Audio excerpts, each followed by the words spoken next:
Right, radio check, radio check. You guys should be able to hear me. Thank you everyone for tuning in, and welcome along to the live stream. Currently, we are 13 minutes away from the start of Free Practice 1 here in Mexico City, and we've got a lot of exciting things to talk about, so we'll get through all of those things shortly. Thank you everyone, though, for tuning in. We've already got 200 people watching. If you'd hit the like button, that really does boost the live stream at the start of the live, and yeah, it just gives YouTube... Well, it tells YouTube algorithm that this is a good live stream and it recommends it to more people. Hello, Star Shiner, Transport Gamer, Grace. Yeah, thank you very much for tuning in. And yeah, so currently, well, there are quite a few things to go through, so we might as well start from the top. We've got the Constructors' Championship. We've got McLaren, 544 points. They are 40 points ahead of Red Bull there. And then, of course, we've got Ferrari that are only 8 points behind Red Bull in the Constructors. The only other team that is that close is RB, and they are close to overtaking Haas. However, the point difference, RB are on 36 points, Haas are on 38. And Haas are the team that looked to be the fastest out of those two. So I think Haas will probably be progressing slightly up and extending that gap, whereas Red Bull, they are slower and slower relative to Ferrari. And that 8 point gap might evaporate this weekend, and we may see Ferrari take second place in the Constructors. We are still yet to find out what will happen. But yeah, we shall see. We have got quite a few circuit-specific changes this weekend. Between quite a few circuit-specific changes for all of the teams. Now, because Mexico is so high up, that means the air is a lot thinner, and because it is also so hot in Mexico, the teams have to add so much more cooling onto their cars. However, that cooling does come at a cost. It comes at a cost of drag, and the teams have to be very careful about how much cooling they add, where they add it, to make sure that they don't incur too much of a drag penalty while keeping their car under control and keeping the temperatures under control. The stats currently on the screen, they are from FP1 last year. So yeah, I'm just waiting. Those are just a little bit of an indication of what happened last year. I'm waiting for the data to come through from this year. That's why, yeah. POU is Theo Chair, HAD is Isaac Hadjar, DOO is Jack Doohan, I think VES is Vishaw. Oh no, maybe not Vishaw, maybe someone else, but I don't remember. Yeah, essentially, a load of FP1 last year in FP1. A load of new drivers had their debut sessions, or that were just driving around, getting some experience in a Formula One car. This year, we don't have as many drivers, but we do have one main driver that everyone is focused on, and that is Kimi Antonelli. He will be stepping in to the Mercedes team. He'll be replacing Lewis Hamilton, as he will be next year, and for the free practice one session, Kimi Antonelli will drive around in the Mercedes car, gathering some data, doing some learning for himself as well, because Mercedes have had, Mercedes have got 3 practice sessions. There's not too much that they're going to lose by putting Kimi Antonelli in the car for free practice 1, and give him some very valuable experience. So in fact, they've got a lot more to gain rather than to lose by putting Kimi Antonelli in FP1. However, of course, the last time Kimi Antonelli was in a free practice 1 session was in Monza. It was his debut free practice 1 session, and within 10 minutes of the session starting, he had crashed into the barriers and caused a red flag. Now, those were slightly odd circumstances. For some reason, Mercedes sent him out immediately to do quali hot laps, which isn't a good idea for a rookie that's never driven a Formula 1 car before. But yeah, I'm sure Mercedes will have learned from those mistakes, and they'll send him out on some medium tyres to do some learning and get to grips with the car before they actually send him out to do some really fast hot laps. Yeah. I guess Ricardo is Lawson. Folks, all of this data is from last year. I'll just check if this year's data has come through. It has, in fact. All right, let me just get rid of last year's data, and we'll have this year's data, so it stops confusing everyone. All right.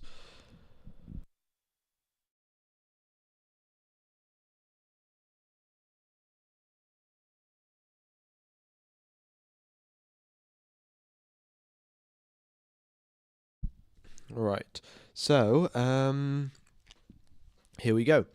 We have got this year's data, and as expected, we have got a couple more drivers stepping in here. We have got Kimi Antonelli taking part in free practice 1 for Mercedes. We have got Oliver Behrman driving for Ferrari in 14th position. No, not in 14th position, just driving for the Ferrari. He's replacing Charles Leclerc. We have got Deruvala replacing Fernando Alonso for free practice 1 in the Aston Martin. And we have got one other driver who I do not know their full name. OWA. I haven't, I think I forgot that one actually. I will just figure out who that is exactly and I'll let you guys know. Leclerc is sitting aside for Oliver Behrman, so that's what's going on there. Let's see who is sitting in. Don't actually know who OWA is. If anyone in the chat knows, then is it Felipe Drogovic? Okay, that makes sense. It's probably not Deruvala. Felipe Pato O'Ward. Okay, yeah, Pato O'Ward. That makes sense. Yeah. So Felipe Drogovic, Pato O'Ward, and Oliver Behrman and Kimi Antonelli. 4 new drivers taking part in free practice 1, just getting to grips with the cars really. If they are going to make a Formula 1 debut at some point, it would be good to have some practice in the cars beforehand. Let me just set up the transcriptions. Just give me a sec here, folks.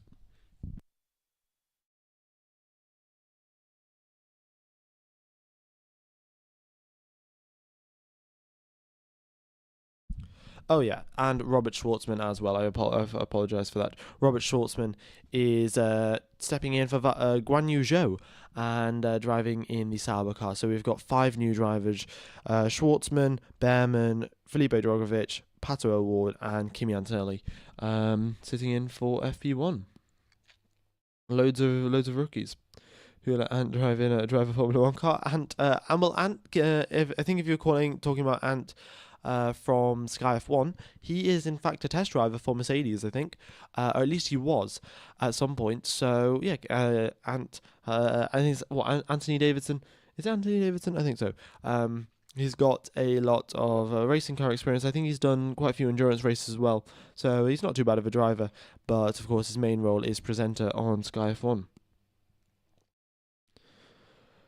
All right, so yeah, a new set of rookies taking the field this year, and we'll see how they do. Really, it's going to be exciting.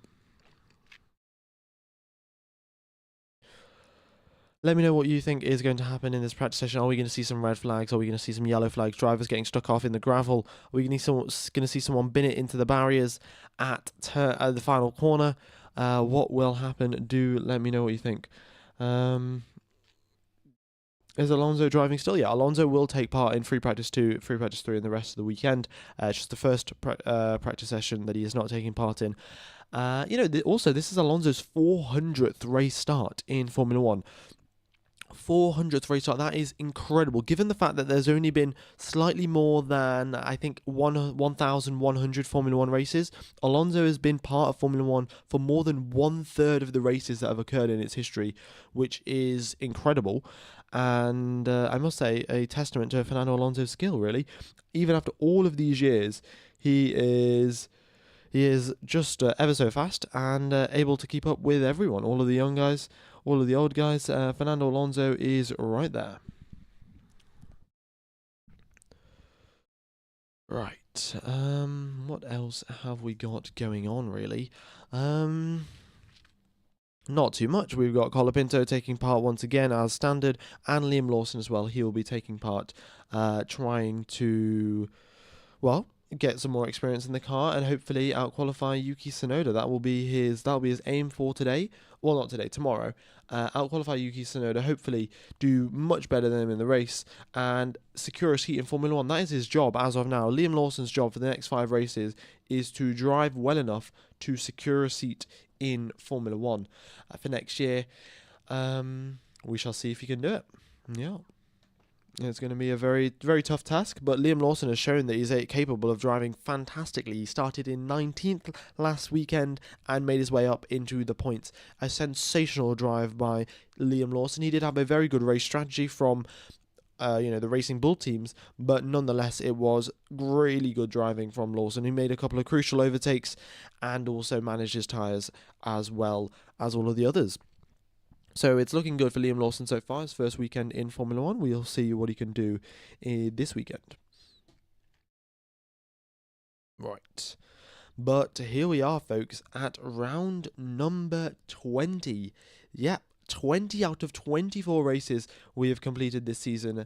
And round number 20 is here in Mexico City at the Autodromo.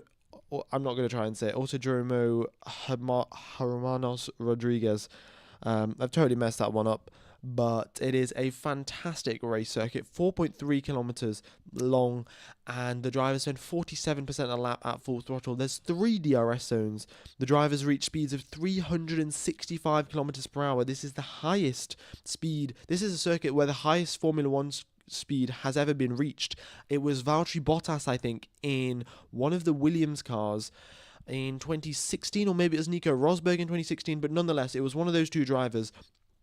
In 2016, they hit a top speed of 365 kilometers an hour, the highest ever recorded in a Formula One car. I guess if you discount during the race, there is one technical exception to that where I think Honda back in the 2000s took the rear wing off one of their cars, took it to the Bonneville salt flats, and then went full throttle for quite a while, and I think they broke the top speed record there. But in the race, the highest top speed ever achieved was Valtteri Bottas, 365 kilometers per hour in a Williams. Sensational. Right. Oh yeah, the tyres that we've got from Pirelli, they are the softest of Pirelli's range, given that this is quite a low-speed well, it's not a low-speed circuit, but the tyre wear around here is quite low. The surface is quite smooth. Pirelli have brought the softest tyres of their range this weekend, and well, it should not be too big of an issue. Tyre management, normally we see 1 stops around here. We can see the occasional 2-stop work, but 1 stops is typically what we see at the Mexican Grand Prix. Is Max winning the World Drivers' Championship? Well, as of right now, Max is winning the World Drivers' Championship. It does not look like Norris is getting all that much quicker. McLaren have brought a floor upgrade. In fact, they're the only top team that have brought an upgrade this weekend.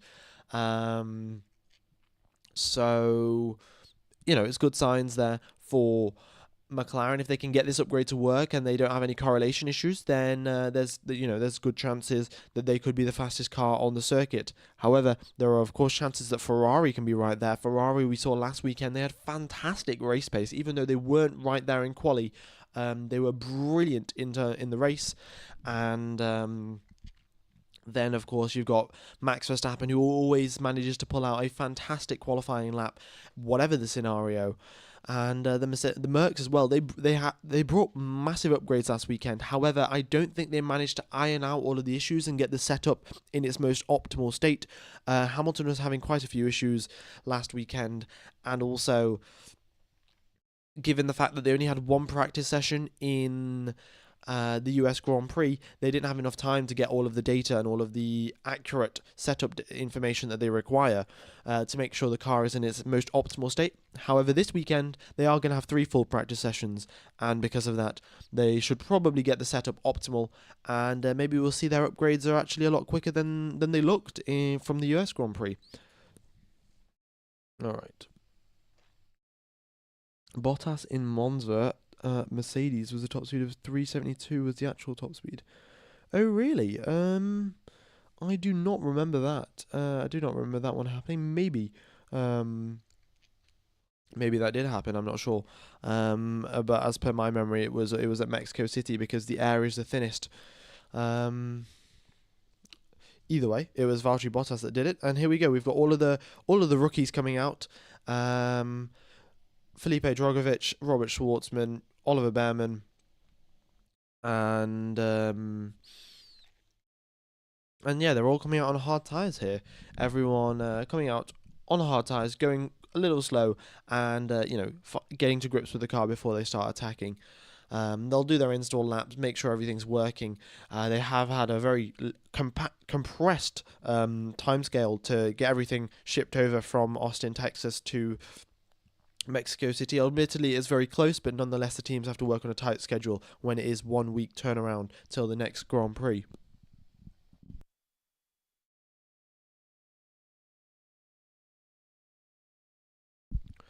No Lando, why not Piastri? Well, the reason it's not Piastri is because Lando has driven at the Mexican Grand Prix more than Piastri has. It's simply a thing of experience, you know. The reason why Felipe Drogovic has replaced Alonso's driven at the Mexican Grand Prix circuit many times. It's not going to cause him too many issues. Lewis Hamilton has also raced at raced at the Mexican Grand Prix circuit more than Russell has, and also part of the reason why Hamilton's the driver sitting out is because Hamilton's the driver leaving next year.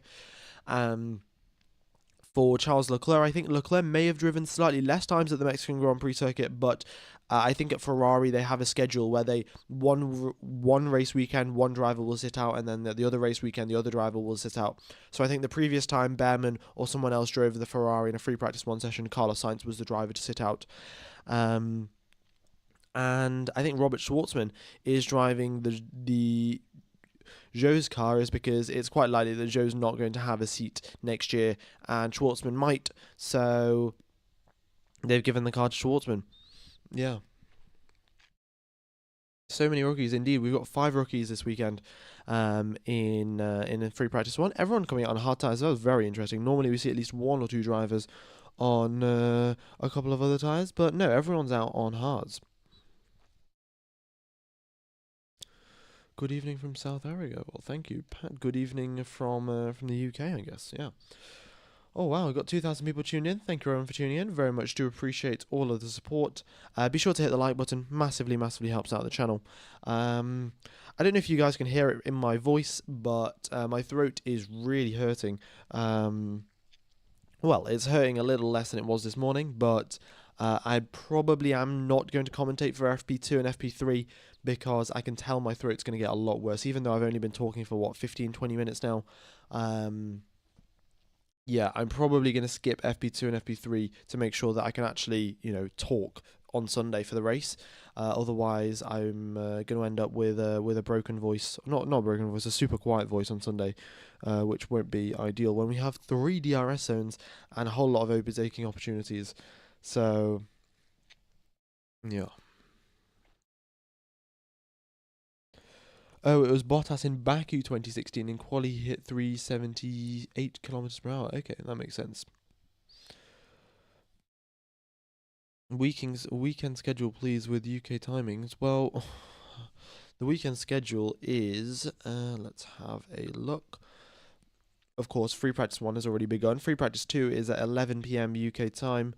Then it's 6:30 p.m. for FP3, 10 p.m. for quali on Saturday, and then on Sunday it is 8 p.m. for the race. You got to take into account the clocks are changing in the UK as well. Yeah, plenty of hot drinks. Yeah, I've definitely had quite a few hot drinks today to try and soothe my throat. But here we go, Max. Oh, red flag. What has caused that? Someone is going slowly. Which driver stopped? I can't even tell. Everyone seems to be driving around just fine. What is going on here? I don't know why we have a red flag. Is it Felipe Drogovic in the pit lane? Is it someone else?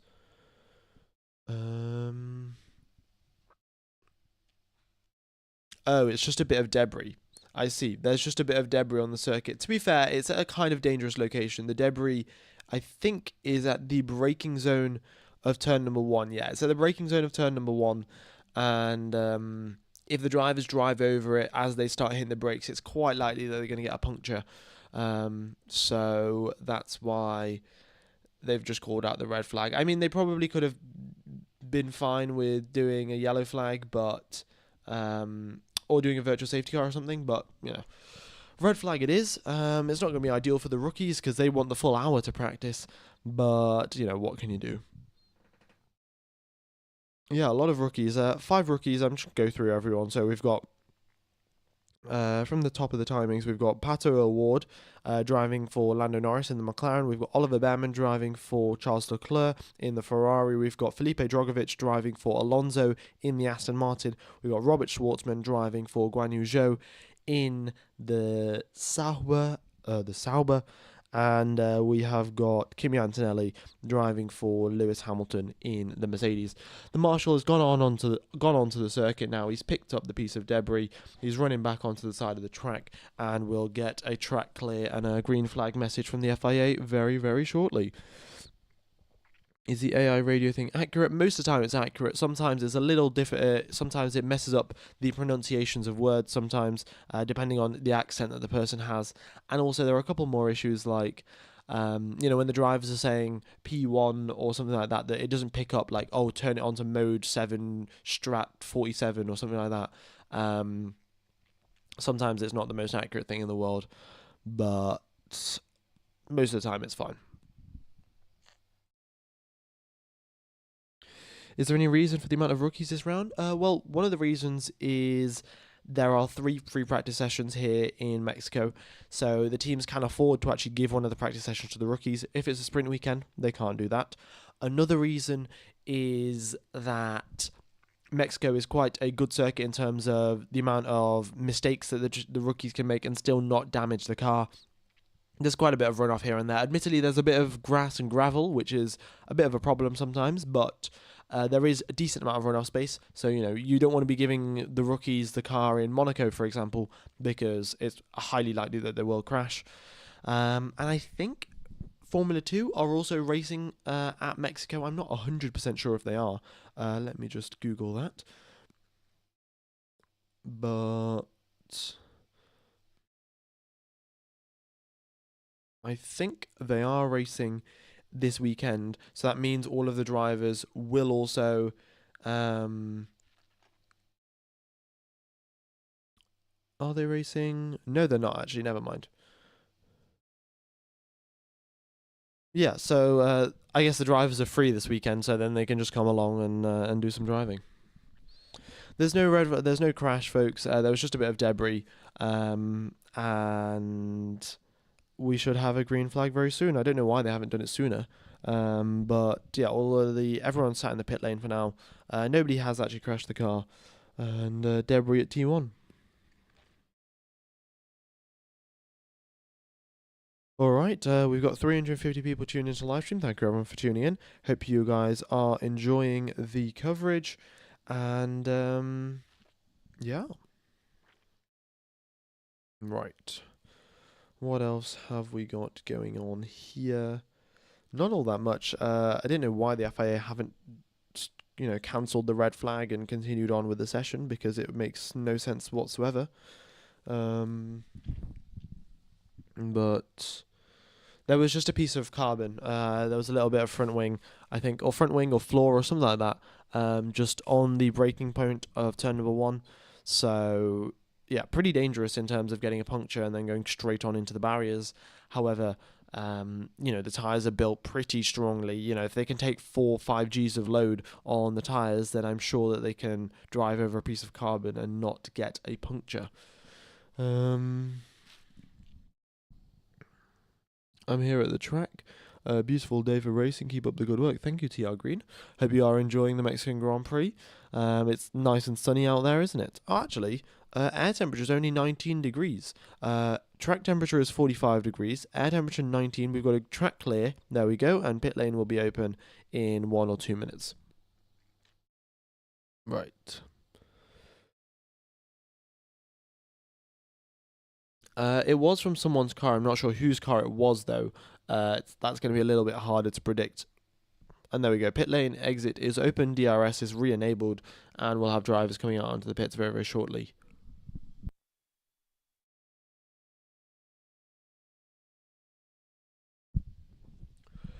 Right, the Red Bull mechanics are modifying something on one of the Red Bull cars. I'm not sure which car it is. Is it Perez's car or Verstappen's? I think it's Verstappen's car. They're just modifying some of the front suspension settings. Yeah, it is Verstappen's car. Has Verstappen made it out onto the circuit? Yeah, he has. In fact, he set a 1 minute 20 time, which is fairly quick, actually. Well, it's not that quick, to be honest, but given that it's his first lap out, it's nice and quick to get the session started. And I guess he didn't like something in the way that the car was set up, and he's immediately asked the team to modify the setup, which is interesting.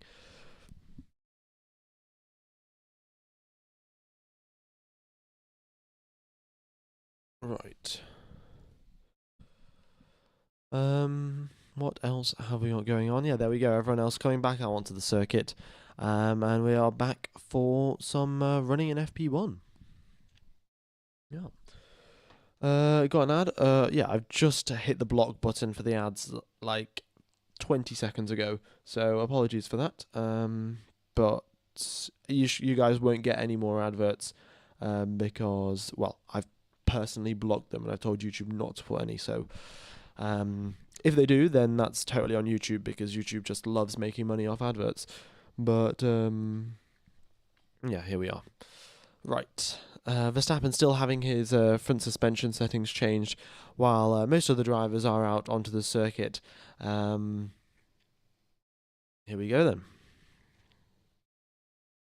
There's going to be a lot of radio messages coming through. This circuit is only 4.3 kilometers. It's one of the shorter circuits. It looks quite big on the map. However, the lap times are only 1 minute 12 around here. I think we'll do around 70 laps of racing as well. If I remember correctly, I think it comes out to 71, 72 laps of racing at this circuit. So the circuit is quite short, and that means we're going to have a lot of radio messages coming through saying, driver 2 seconds behind, watch out, get off the racing line, things like that. And it'll be a bit of a headache for free practice for Q1, and for the rookies as well. It'll be a bit of a headache for them having to watch out for drivers behind when they're trying to focus on driving the car properly. But of course, it is part of being a Formula 1 driver, and you're going to have to get used to it. So good practice nonetheless. All right, here we go. We're looking at the speed traps. We've got Carlos Sainz fourth, 343 kilometers per hour through the speed traps. They're very, very nice for Sainz as he goes through, goes down the main straight. And Sergio Perez does the exact same thing through the speed traps. Very nice. All of the drivers approaching now 340, the high 330s or the low 340s. That's what we're seeing from the drivers. K-Mag goes across the line on 120.9 from him. Also, folks, the circuit is not rubbered in whatsoever. There's been no Formula 2 here, no Formula 3, just Formula 1, and we're going to have a lot of rubbering in take place over the course of this session and the next couple of sessions as well. George Russell across the time on 120.7. Carlos Sainz is looking very, very racy indeed as he came across the line. Well, I've just currently got a bit of a replay here as he goes through the stadium section. But yeah, Carlos Sainz, nice quick lap. 4th place for him. And Piastri up into 6th position. Very nice. OWA is Pato O'Ward. He's a rookie for McLaren.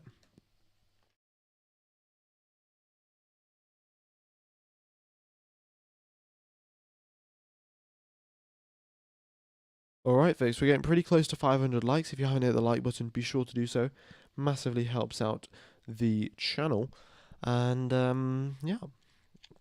Alright, Colapinto up into 11th. Bottas up into 6th.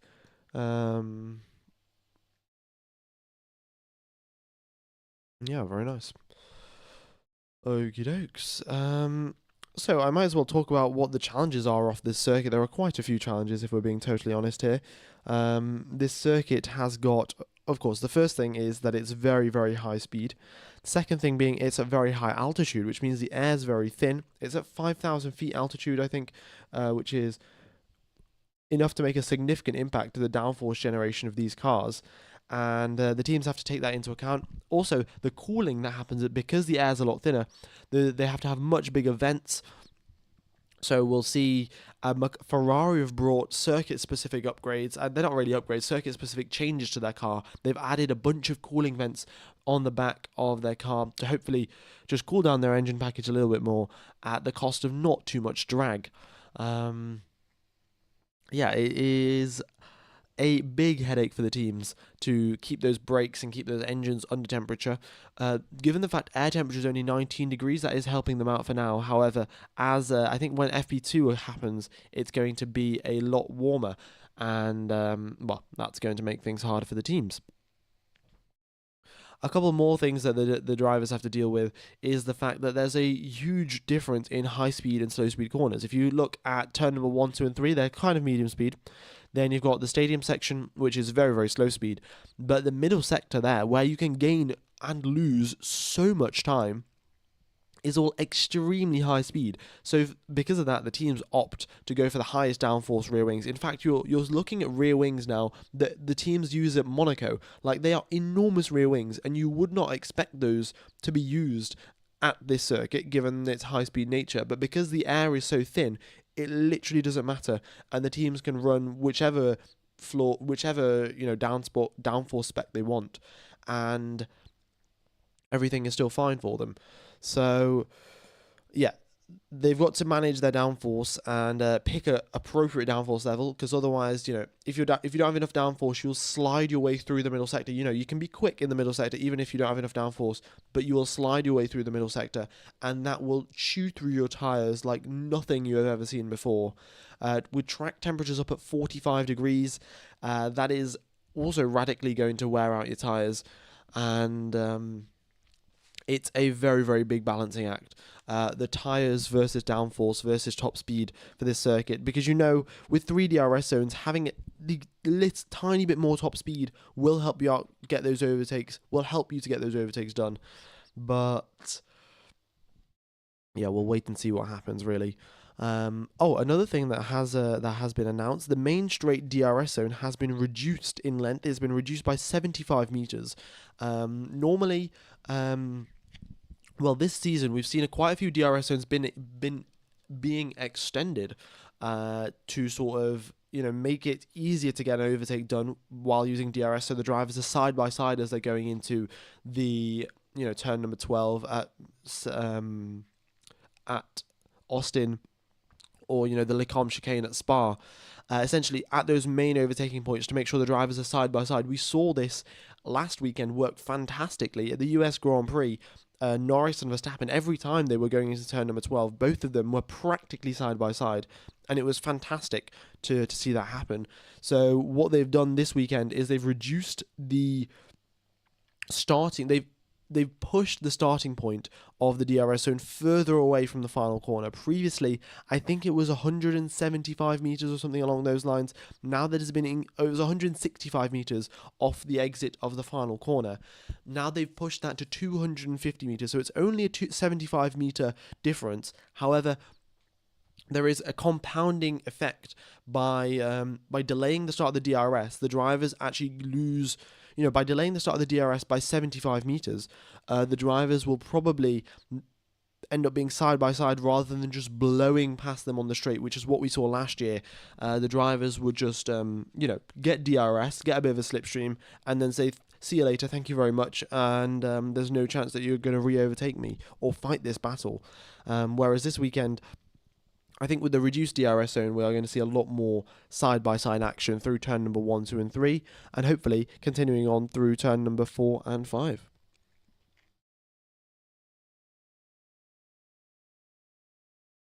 Alright, why so many rookies on the track? Because this is a good circuit for them to practice at, really. Good circuit for them to practice at. It doesn't cause too many issues for the teams, because the drivers have driven around here so many times that they know it like the back of their hand. And that's why they can afford to give 1 hour of the 3 hours they get for practice to the rookies.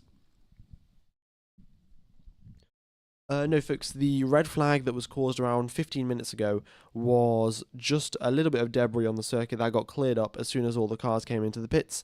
And then, once it got cleared up, then it was good to go for green flag again. Yeah. What is the blue on the mini sector? Blue means coming in or out of the pit lane. So as you can see, Robert Schwartzman is on a outlap. Quite a few drivers, in fact, are on an outlap. We've got Sainz on an outlap, Magnussen on an outlap.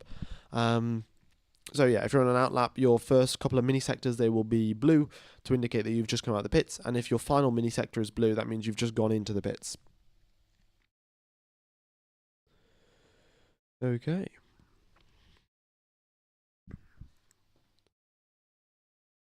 What else have we got going on? Really, not that much. Everyone is going around doing their run plans. All of their run plans are on hard tires as well. Just gathering some information on the hard tires, seeing how much they wear out, how much lap time you lose over the course of 5 laps, and then the teams can sort of make those predictions and work out whether the hard tires, do you do 2 stints on the hard tires? Do you do 1 stint on the hard tires? How hard can you push? And they can gather all of that information just off a couple of laps of practice for the drivers. So, yeah, the data analysis in Formula One is absolutely fantastic and very, very fascinating. Yeah.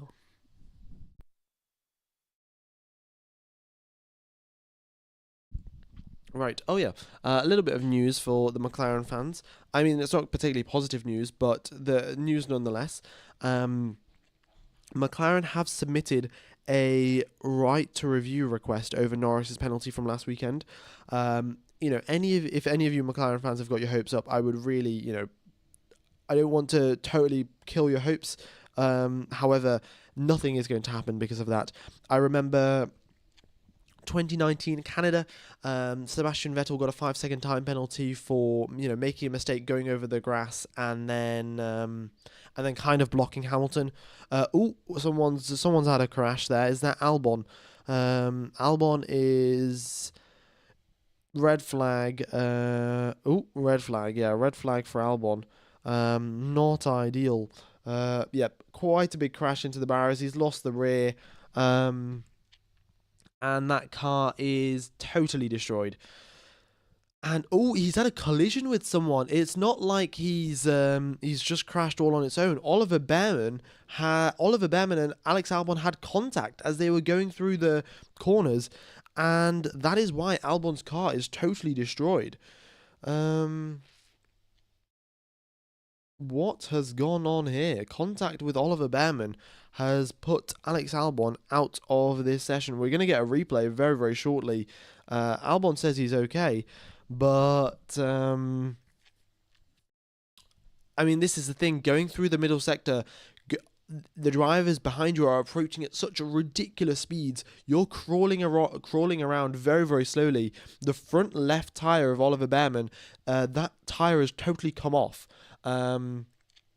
So the rubber is kind of just flapping around. Oliver Behrman gets out of the car, stops the car on the side of the track. But I think there must have been contact between the rear tyre of Alex Albon and the front left tyre of Oliver Behrman. I think Behrman may not have got out of the way enough or something like that. But yeah, a pretty serious impact there, and that's going to definitely going to delay the restart of the session. Albon gets out, looks he waves his hands about as if like, what did I do here? It's probably not his fault. We can only wait till the replay comes out. Albon's walking over, I think, to Behrman, is he? No, he's walking over to the escape road. I think Behrman's going to make his way there very, very soon as well. And in fact, no, the medical cars come to pick him up. I think there was a bit of a high impact into the barriers for Behrman.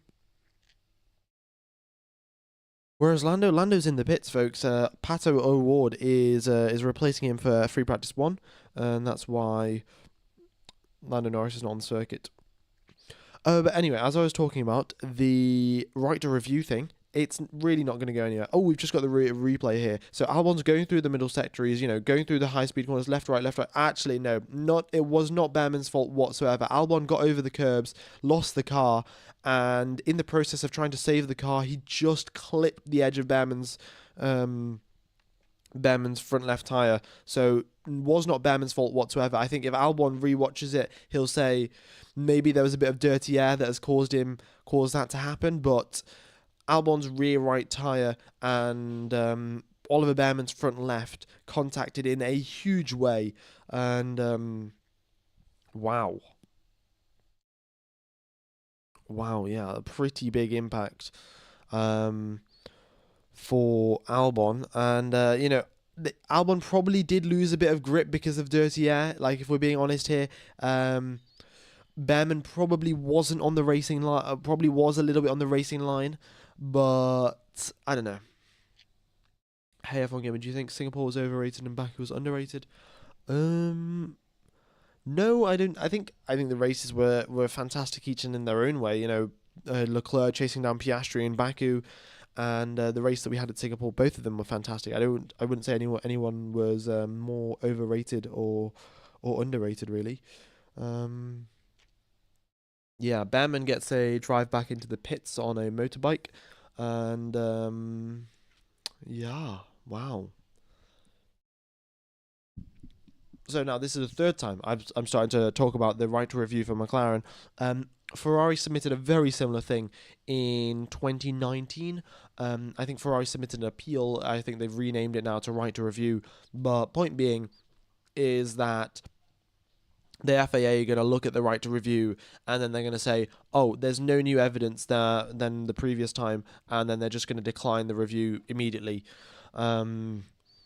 Yeah, we saw it happen with Vettel in 2019 in Canada. He lost the rear of the car a little bit at turn number 3, went off the circuit, came back onto the circuit, and barely regained control of his car. But Hamilton was there at the wrong place at the wrong time, having to brake because of Vettel ahead of him.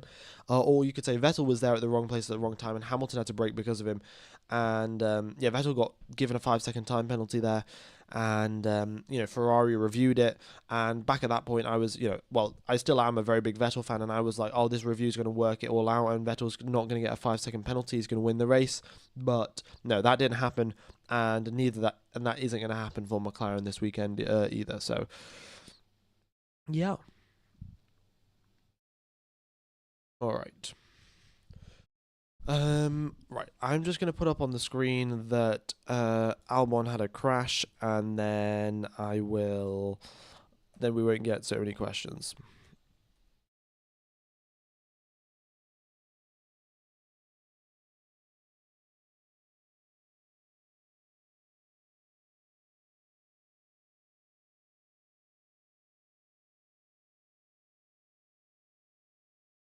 That's why we have a.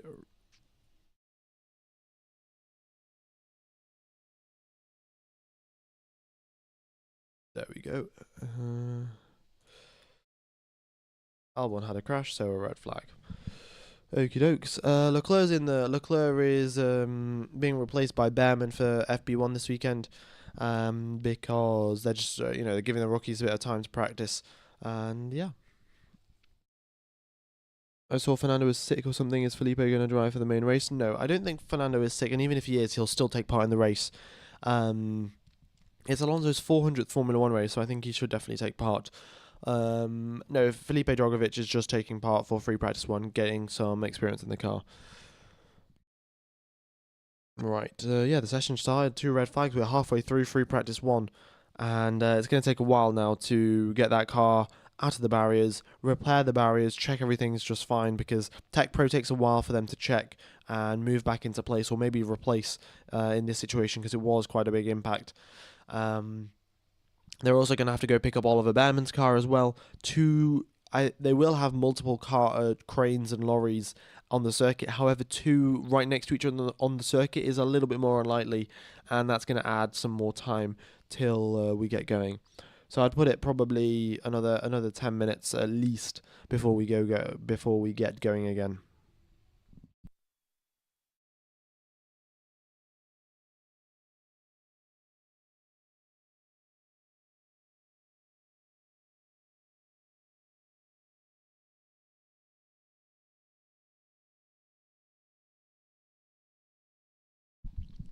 The turn 10 incident between Behrman and Albon will be investigated after the session for causing a collision. I really don't think that's much of that's going to happen. Admittedly, yes, Behrman was probably on the racing line, and that did cause Albon to lose the car because of a lack of grip, and just kind of just off-putting him in general. However, it is a free practice session, so I don't know what's going to really happen about that. All right, how good is Behrman? He never won F3 or F2. I wish Ferrari signed Piastri instead. Well, Yeah, Behrman is thing is he hasn't destroyed everyone in the rookie formulas like Leclerc did and like Russell did. However, Behrman, when stepped into a Formula One car in those high pressure scenarios, his first ever time in the Formula One car, he had 35 minutes, 45 minutes of practice in a free practice 3 session, and then he was straight into quali at Saudi Arabia and managed to keep the car in one piece and then end up scoring points as well in his first race. That was a fantastic job from Behrman. And then once again, he had to step in for K-Mag because K-Mag got a race ban because of too many penalty points. Once again, on that occasion, he did a fantastic drive and delivered as expected. So Behrman admittedly may not have set the world alight in the junior formulas, but when getting to Formula One, he can deliver and deliver consistently. And that can't be said of everyone, we saw Stoffel Van Dorn. He did fantastically in all of the junior formulas, but by the time he made it to Formula One, his teammate was Fernando Alonso, and he got out-qualified every single race weekend, I think, in 2018. There was nothing that he could do, and not nothing that he could do. He was up against Fernando Alonso, of course, who's a very quick driver, but that was the end of his career, full stop. For Stoffel Van Dorn, we've seen a couple more talents. Nick de Vries, he won Formula E. He was pretty quick in the junior formulas, made it to Formula One, just could not perform once again. So it's not always a question of being the best in the junior formulas. While that may be a good indication that you are going to be a quick Formula One driver, it's not a 100% guarantee. And I think Oliver Behrman's one of those drivers. He's not one of the quickest in the junior formulas, but he can certainly deliver in Formula One. Right. Will Albon be available for a quali? Yes. Will he be available for FP2? Unlikely.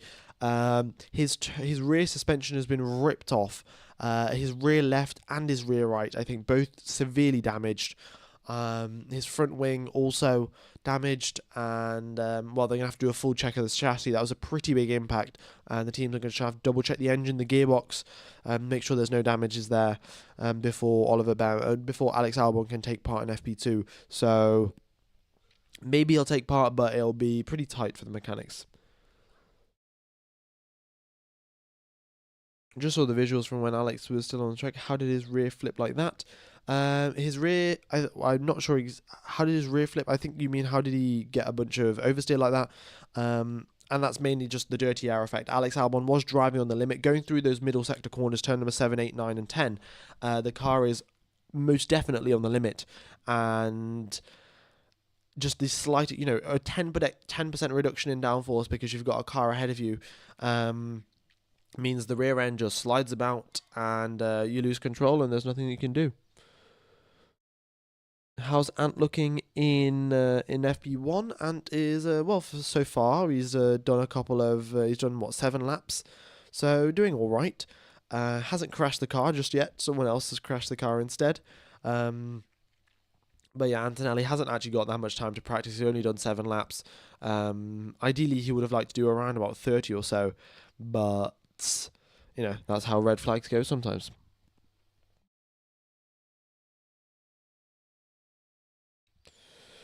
Yeah, they get an hour regardless of the red flags closing the circuit. Normally, in a qualifying session, if there's a red flag, the timer gets paused.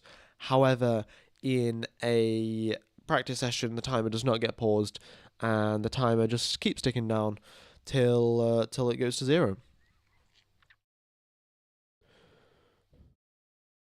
Right, imagine if Kimi crashed the car in practice. He's only had one FP1 as far as I know. Yep, Kimi has only had one FP1 session, which he only drove for 9 minutes before he crashed into the barriers. He debuted in FP1 at Monza at his home Grand Prix, took part for 9 minutes, and then went straight into the barriers at Parabolica. Mercedes, it was kind of Mercedes' fault. They sent him out for quali hot laps on his first ever time driving a Formula 1 car, but yeah. All right, we've got a replay here. And Behrman is on the racing line. He tries to get out of the way, but this is the thing with rookies. We've got a session resuming. Session is resuming in 1 minute's time, folks. They've cleared it up very, very quickly. In fact, track is clear. And DRS is enabled, and we'll have the pit lane opening in 49 seconds. Was the crash big? Yes, it was. A very, very big crash indeed.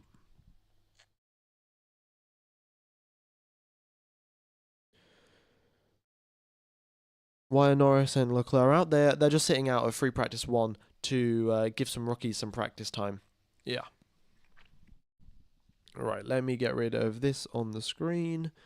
There we go. And we are once again green flag for FP1. 24 minutes remain of the session.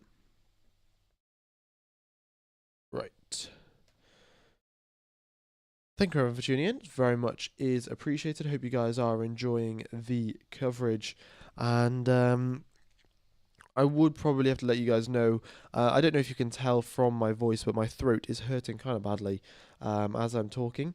And I'm probably not going to commentate from free practice 2 or free practice 3, mainly because my throat will not like it whatsoever, and I won't be able to talk for the race on Sunday. So I'm going to be missing free practice 2, free practice 3. I will commentate qualifying, of course, and I will be commentating the race. But yes, no commentary for free practice 2 and 3 because otherwise my throat is otherwise my voice will get so quiet that I won't be able to talk for the race.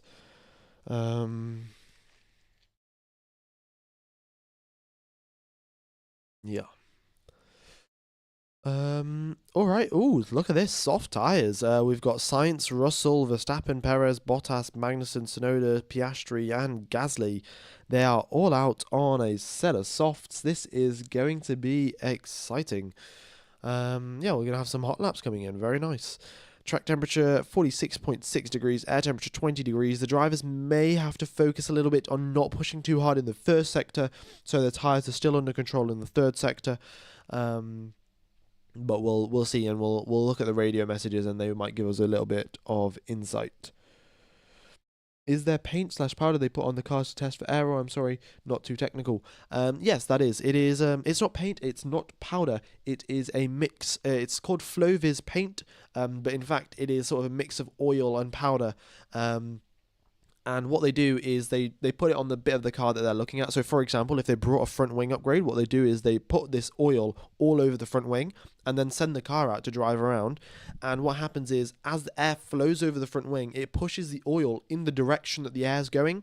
So, for example, if the air is going at a 2-degree angle across the front wing, then the oil will also go at a 2-degree angle across the front wing, and the teams will get a little bit of insight onto what the air is doing over the front wing, and they can use that to check, does the CFD predict a 2-degree deflection of the air, or does the CFD predict 3 degrees deflection? And yeah, that's what the teams do to sort of get an understanding of what's going on with the car. iPhone Gamer, how do you feel about yellow returning to Williams' car? I think it looks good.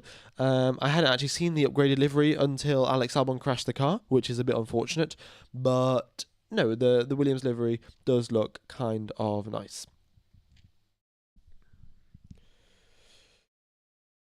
Alright, Carlos Sainz is on a hot lap here. He makes his way through turn number 6, hits that double apex very, very nicely, and now heads his way down towards the middle sector, turn number 7, 8, and 9. He is half a second up on his previous best, and of course, his previous best was on hard tyres. This is on softs. There's going to be a huge, huge difference, nearly 1.2 seconds of a difference between the hards and softs. And Russell, in fact, goes quicker than Sainz in the first sector. I think Russell may have got a tow. Not 100% sure about that, but he was 348 kilometers per hour down the speed traps, whereas Sainz was 344. So maybe a tow, maybe not. But Tsunoda, the first driver on soft tyres to come across the line, he goes a tenth quicker than Sainz's hard tyre time. Sainz comes across the line. He goes 8 tenths quicker than his hard tyre time. Now we've got Verstappen out on softs after modifying his front suspension, modifying the setup for the front suspension. He comes across the line. That's second place for him, a 118.8. Perez across the line, a 119.0. So he is 3 tenths back from his teammate. Piastri splits the two Red Bulls, and Russell goes to the top of the timings. Half the second quicker. Purple in all 3 sectors. I don't think it was just a tow for George Russell. I think it was just a fantastic lap. The car is looking much, much more stable in the hands of George Russell than it was last weekend. Russell had a fantastic lap in sprint quali, and he was wrestling the car about, but in the end, he put together a sensational lap to get P2 in sprint quali last weekend. This weekend, the car looks a lot more stable, and it's very, very quick, so it's looking good for Mercedes. And maybe Hamilton, once he gets into the car for FP2, we'll see similar results. Nico Hülkenberg across the line, 4th place. He was quickest through the speed traps, 351 kilometers per hour for Nico Hülkenberg as he went through the speed traps there. Extremely quick from him. Maybe that's a toe. Maybe he's running lower downforce than everyone else. I guess we don't know for now. Drew is Felipe Drogovic. SHW is Robert Schwartzman. Yeah. Felipe Drogovic and Robert Schwartzman are a couple of the rookies that are taking part in today's FP1 session. We had Colapinto have a little bit of an off there at turn number 12. He went a little deep, but yeah, it's all right. There's a bit of escape road there, so not too big of a deal there for Colapinto. Right, there we go. We've had the first set of soft tyre runs.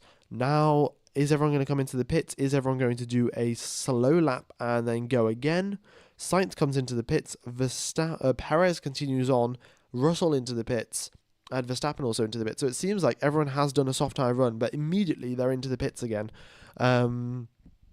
Maybe that's going to be they pit and come back out on hard tyres. Maybe they're refueling and going to do another soft tyre run. We'll have to wait and see. OWA is Pato O'Ward. So he is taking part in place of Lando Norris.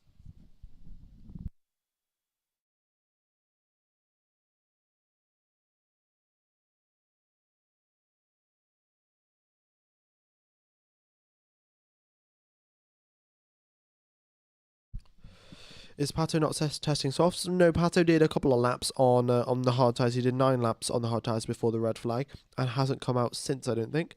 So he'll come out maybe on a set of softs. But the thing is, if he's a rookie, they don't want to send him out on a set of soft tyres because it is a little bit too risky. You send them out on the softs, they feel a bunch of grip on their tyres, and then they're like, oh, I'm going to push super hard. And there's a chance that they can bin it into the barriers, exactly like Kimi Antonelli did in Monza. He was sent out on a set of soft tyres. He was like, right, well, I might as well attack. They've given me low fuel for a reason. And as he went through Parabolica, lost the rear, and into the barriers he went. So the teams are a little careful about sending rookies out on fresh sets of soft tyres.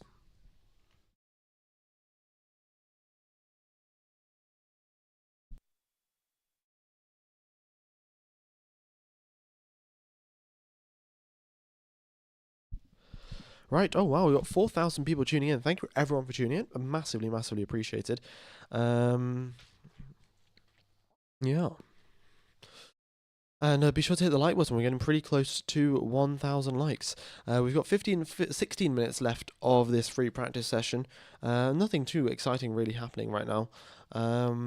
Hopefully you guys aren't getting any adverts. I have told YouTube to not put any adverts in the video as of now. So... Well, I did that quite a while ago, but hopefully you aren't getting any because currently I've got my Sky Sports feed up and I'm paying, so much money for Sky Sports, yet they will still shove adverts in my face in between practice, like during the practice session is going on. Sky Sports are just the worst company in the world. I'm a number one hater, really. Number one Sky Sports hater.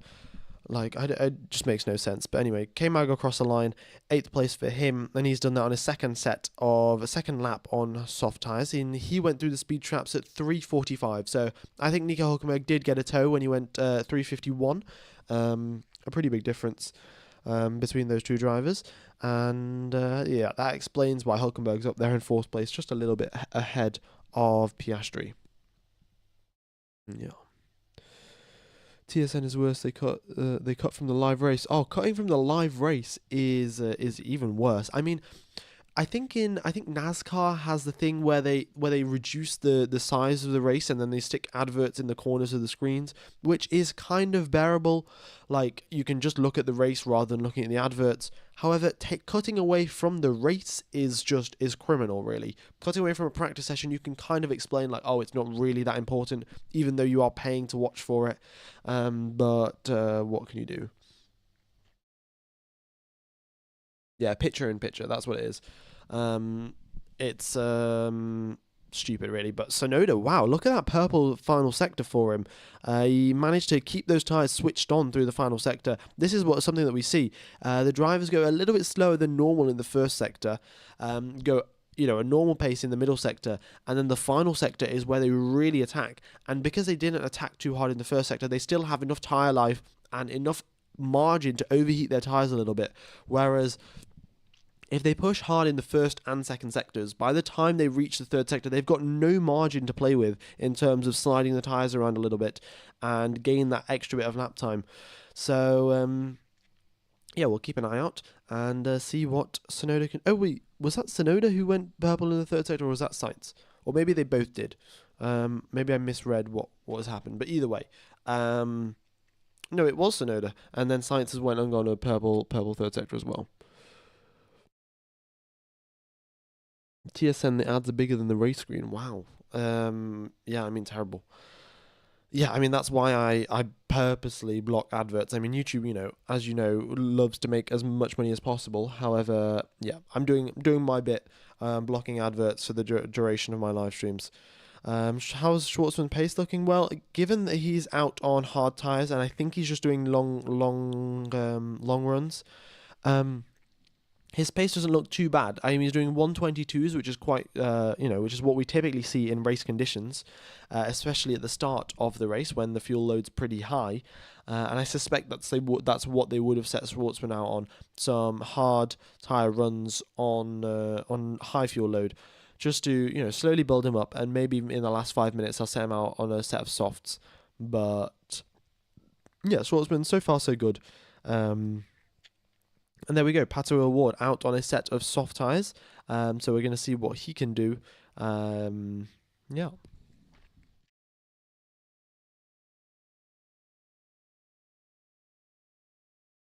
Right.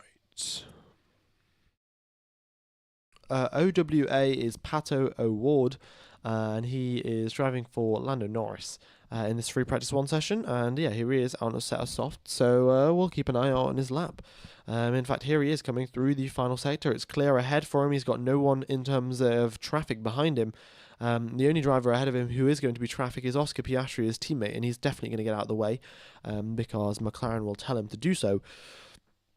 And here we go, Pato O'Ward comes out the final corner, starts his flying lap. He comes down the main straight very, very quickly. Indeed, DRS open as expected, and he barrels his way down towards turn number 1, a very long braking zone. He's got to look out for the brake marker board on the left, slams onto the brakes. It's 336 kilometers per hour for Pato O'Ward. And actually, did he open his DRS flap or did he close it right after?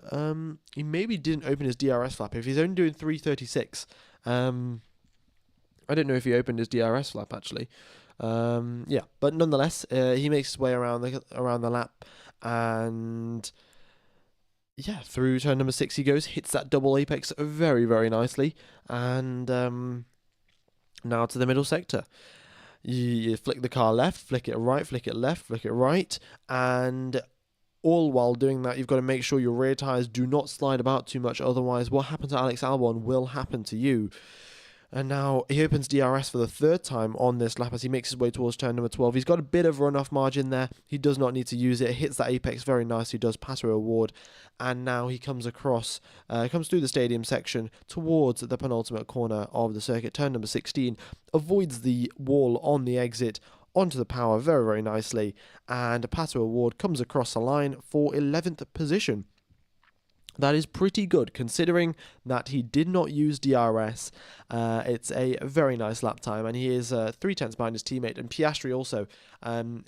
Piastri's lap was, I think, set on a set of soft tyres, but maybe he wasn't pushing with DRS either. They do want to hide their pace maybe a little bit, McLaren. They have brought a floor upgrade, and it is meant to be a very good and very impactful floor upgrade. So maybe they're hiding their pace a little bit. And that'll be exciting.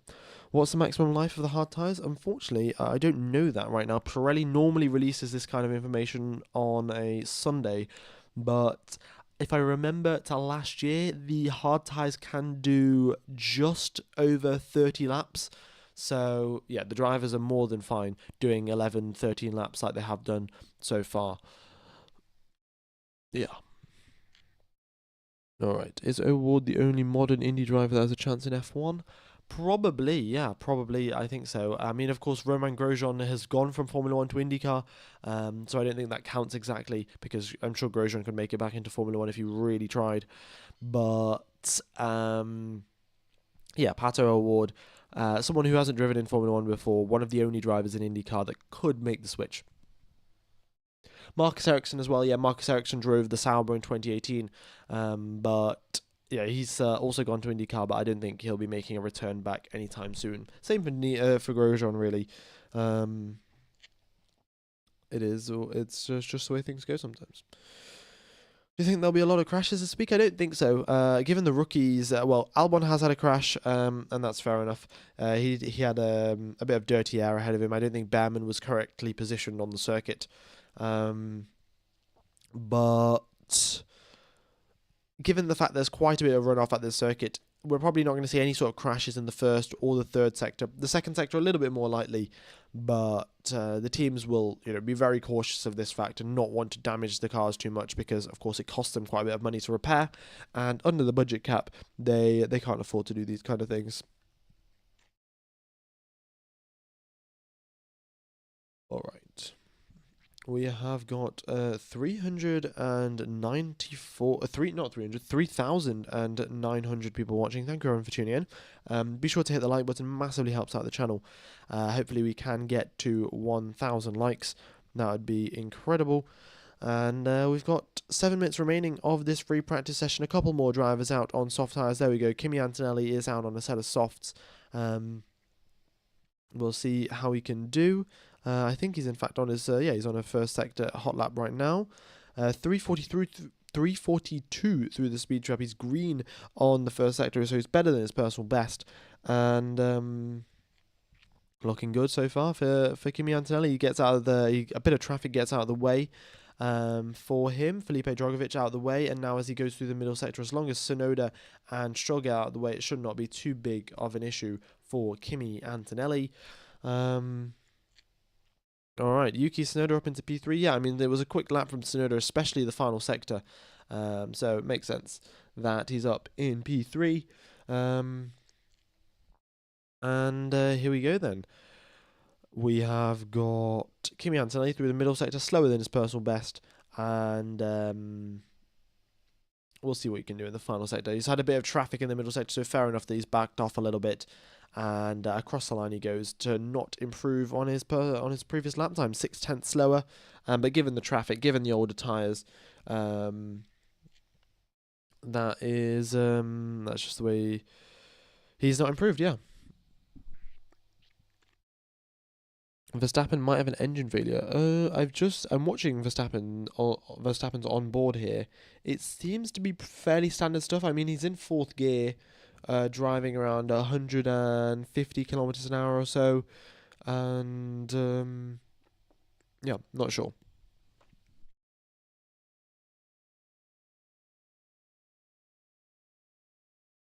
All right.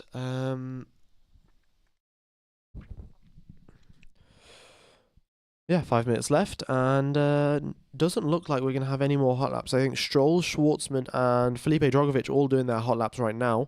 Yeah, Stroll's looking pretty good. We'll see what Felipe Drogovic can do as well. In the first sector, they're basically identical. Yeah. Where is Lando and who is OWA? OWA is Pato O'Ward. Lando Norris is taking part for the rest of the weekend. Pato O'Ward just having a bit of practice in a Formula 1 car for now. Ooh, Verstappen's in the pits. Okay, maybe there is some engine issue. Maybe there isn't. But for now, they've pulled him back into the pits to do some checks. All right. Was it Behrman's fault? I can't say it's entirely Behrman's fault. I mean, it is Albon who lost the car. However, Behrman was on the racing line, so yeah, maybe Behrman's fault. The FIA are going to investigate it. Maybe there will be a penalty point or two given out to Behrman. But not great really. Williams were hoping once Sargent left the team they wouldn't have to repair the car too often. However, Albon has just had a bit of a big crash. His left rear right suspension both damaged. His front wing also damaged, and they're gonna have to check the gearbox and the engine and everything to make sure it's working properly before they go out. Again, I don't think they're going to take part in FP2. It's going to be much too big of a repair job to repair it in a couple of hours. So I think it's directly to FP3 for Alex Albon. Yeah. All right, we've had the hot laps come through from Stroll, 119.6. Felipe Drogovic, a 119.8. And who else did a hot lap? Robert Schwartzman, 19th position. He is a 120.8. Valtteri Bottas, a 119.0. Nearly a 2-second gap there between Schwartzman and Bottas. And, well, of course, you've got to take into account Schwartzman's probably not pushing all that hard. He knows that he doesn't want to crash the car. That will hurt him a lot more than, maybe being half a second behind of Bottas rather than 2 seconds behind Bottas. But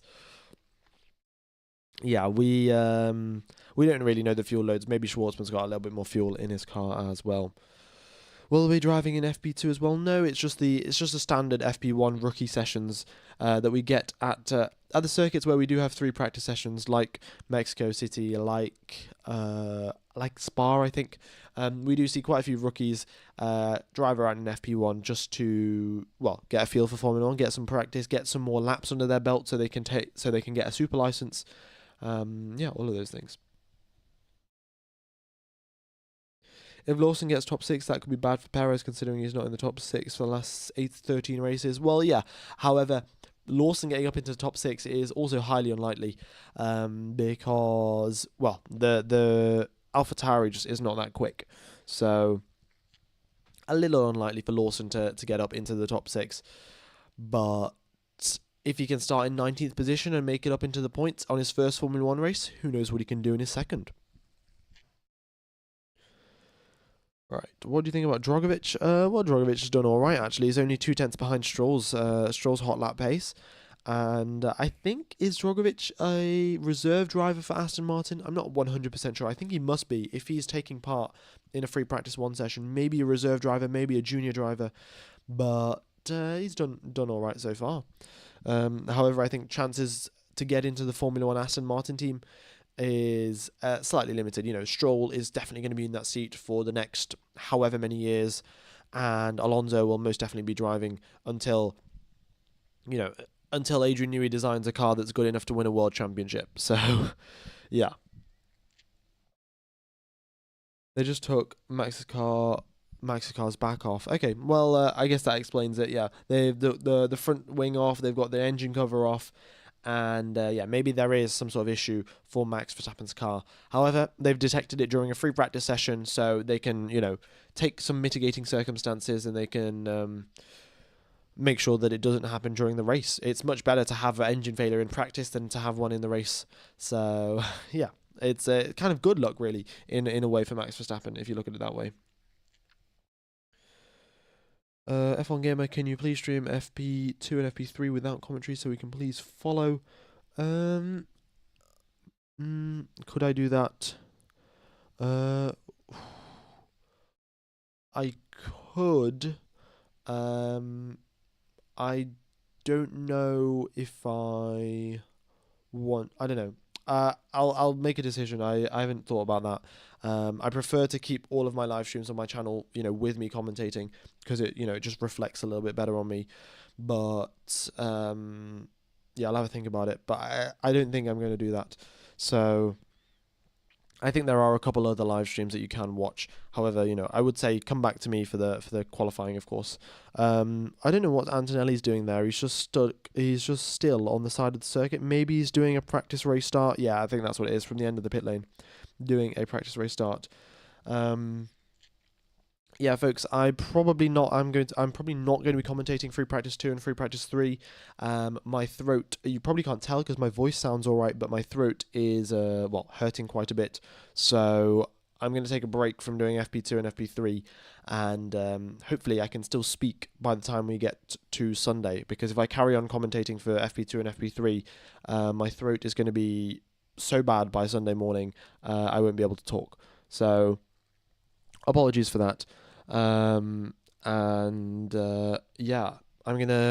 the end of FP1. Everyone's now just coming around to do a practice race start. Nothing too special. And I'm going to end today's live stream. It'll take you over to qualifying, because of course I'm not doing FP2 and FP3.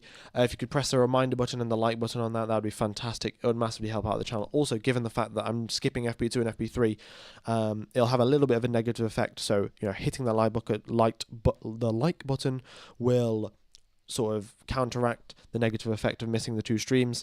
But that's it, folks. That's the end of FP1. And I will see you tomorrow for qualifying. Yeah, thank you very much. And it's been a pleasure commentating to you guys. Have a wonderful morning, day, afternoon, evening, or night, depending on where you are in the world. And see you tomorrow for quali. Just hit the like button, the reminder button, and I'll thank you very much. Bye bye.